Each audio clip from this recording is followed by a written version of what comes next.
kedua anu taklid nu diharamkeun teh di mana orang ngiring ka jami-jami anu teu paham. Wala taquma laysa bi ilm. Kade urang teu kenging tuturut munding, tah tuturut munding ka munding mah teu meunang gitu. Tapi da abdi mah nurutan ajengan kiai pinter kan nurutan ku abdi kumaha tah haram? Teu haram. Eta mah nurutan kiai nu paham.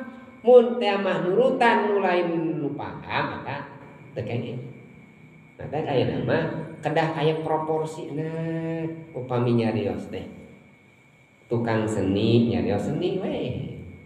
Lebetkeun agama kana seni. Ya, gitu. Tukang nempo we ngomongkeun teh. Lebetkeun agama kana nempo.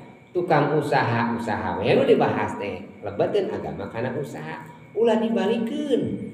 Ayeuna mah harayang ngobrol sadayana, hayang nyarios agama sadayana. Tukang seniman hayang ngobrolkeun agama. Tukang milioner hayang ngomongkeun agama, tukang usaha hayang agama. Agama teh ayeuna teh dikusasaha diomongkeun lain dina tempatna. Nah akhirna dolun mudillun. Nyasar jeung nyasarkeun umat gitu. Ari cek jamana kumaha darares ka hartos. Ka hartos kudu bodoh mah.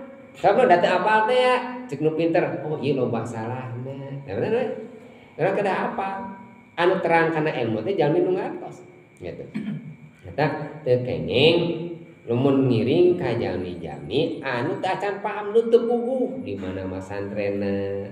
Ujug-ujug bisa ngomong we, ujug-ujug tiasa ceramah we. Mana latar belakang kitabna? Pan teu puguh, nu penting tiasa nyarios, ulah nu penting tiasa nyarios. Tapi kedah puguh landasan kitabna di mana? Nu dicarioskeun teh. Wala taqum